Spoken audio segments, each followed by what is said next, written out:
சபை என்பது ஒரு சங்கம் அல்ல. இன்றைக்கு சொல்லக்கூடாது ஒரு குறிப்பிட்ட சமூகத்தை சார்ந்தவர்கள் மட்டும் இன்றைக்கு அந்த சபைக்குள் இருக்கிறார்கள். இல்லை என்பார்களே, சபை என்பது there is no division. பாட்டெல்லாம் பாடுறோம், உயர்வும் இல்லை, அங்கே தாழ்வும் இல்லை, ஏழை இல்லை, பணக்காரன் இல்லை. ஆனா இந்த திருச்சபையிலே there are some division. நீங்க பாருங்களேன், ஒரு போதகர் அந்த குறிப்பிட்ட ஊரை சார்ந்தவராக இருப்பார் என்றால் அந்த எல்லா மக்களும் அங்குதான் போகிறார்கள். சொல்லுகிற வார்த்தை நம்ம ஊர், நம்ம இனம் இல்லை என்பார்களே. சபை என்பது ஒரு தனிப்பட்ட மக்களுக்கு சொந்தம் அல்ல. சபை என்பது வேதம் சொல்லுகிறது. அங்க பவுலடியார் சந்தித்த முதல் பிரச்சனை அதுதான், டிவிஷன். இன்றைக்கு திருச்சபைக்குள்ளே பாருங்களேன், அவருக்கு ஒரு கூட்டம், இவருக்கு ஒரு கூட்டம். ஆலயம் முடிந்த பிறகு அவரோடு மணிக்கணக்காய் பேசுவார், இவரோடு மணிக்கணக்காய் பேசுவார். அவருக்கு என்று சில ரசிகர் கூட்டம் இருக்குது. திருச்சபையோட பாருங்களேன், இந்த பின்மாற்றக்காரோடு உட்காருவார், புறம் சொல்லுகிறவர் புறம் சொல்லோடு உட்காருவார். அவங்க ஊழியமே அப்படித்தான். இது தவறு அன்பான தேவ பிள்ளைகளே. சபை என்பது எல்லாருக்கும் சொந்தம். சபை என்பது எல்லாருக்கும் அது ஆண்டவருடைய சபை. Don't make division. சபையை பிளவுபடுத்தாதிருங்கள். ஊழியனுக்கு எதிராக, சபைக்கு எதிராக டோன்ட் மேக் டிவிஷன்.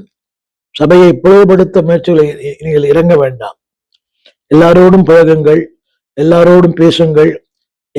உலகமே சொல்லுகிறது, யாதும் ஊரே யாவரும் கேளீர். இன்றைக்கு அப்படி இல்லையே. அவருக்கு அவரை பிடிக்கும், இவருக்கு இவரை பிடிக்கும். தவறு. அது சபை அல்ல, அது ஒரு சங்கம். அன்பு தேவ பிள்ளைகளே, உலகத்துல கூட இந்த அரசியல் எப்படி இருக்குது? அரசியல்ல ஒரு அரசியல் தலைவர் இருக்காருன்னா அவருக்கு ஒரு 10 பேர், அவர் கூட இருக்க இன்னொருக்கு ஒரு 10 பேர். இன்றைக்கு யார் மாறுவான்னு தெரியாது. இந்த தமிழகத்துல பார்க்கிறோமே, அந்த கட்சியில நின்று ஜெயித்தவர்கள் இன்றைக்கு அந்த கட்சிக்கு விரோதமா இருக்கிறார்கள். இவ்வளவு பெரிய துரோகம். அன்பான தேவ பிள்ளையே, எங்கேயோ வாழ்ந்தோம், எங்கேயோ இருந்தோம், எப்படியோ இருந்தோம். ஆண்டவர் உங்களை என்னையும் தெரிந்து கொண்டார், அழைத்தார், பெயர் சொன்னார், சபைக்குள்ளே வைத்திருக்கிறார்.